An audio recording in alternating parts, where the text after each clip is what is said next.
68வது தேசிய தின கொண்டாட்டத்தை முன்னிட்டு ஜொஹூர் பாரு மாநகர் மன்றம் MBJB போக்குவரத்து வாகன நிறுத்துமிட அபராதங்களுக்கு கணிசமான தள்ளுபடிகளை வழங்குகிறது. நிலுவையில் உள்ள எந்தவொரு அபராதத்தையும் குறைக்கப்பட்ட கட்டணத்தில் செலுத்த பொதுமக்களுக்கு இது ஒரு சிறந்த வாய்ப்பாகும். இந்த தள்ளுபடி சலுகை ஒரு குறிப்பிட்ட காலத்திற்கு, அதாவது ஆகஸ்ட் 15 முதல் ஆகஸ்ட் 31 வரை மட்டுமே நடைமுறையில் இருக்கும். மேலும் தள்ளுபடி விகிதம் அபராதம் வழங்கப்பட்ட காலத்தை பொறுத்து நிர்ணயிக்கப்பட்டுள்ளது.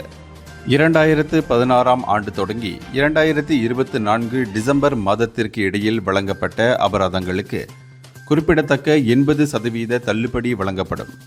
2025இல் வழங்கப்பட்ட புதிய அபராதங்களுக்கு பொதுமக்கள் 60% தள்ளுபடியை பெறலாம்.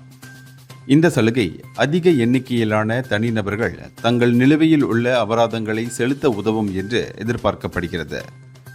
MBJB பொதுமக்கள் கட்டணங்களை செலுத்துவதற்கு பல்வேறு வழிகளை எளிதாக்கியுள்ளது. பொதுமக்கள் MBJB ஸ்பாட் செயலி, MBJB சேவை மையம், நியமிக்கப்பட்ட கியோஸ்குகள், இட்மார்ட் செயலி அல்லது PBT பே இணையதளம் மூலம் தங்களது அபராதங்களை செலுத்தலாம். இந்த வரையறுக்கப்பட்ட கால சலுகையை முழுமையாக பயன்படுத்தி ஆகஸ்ட் 31ஆம் தேதிக்குள் தங்கள் நிலுவைத் தொகையை செலுத்துமாறு மாநகராட்சி அனைவரையும் வலியுறுத்துகிறது. இந்தியர்களின் இதய குரல் மக்களோசை.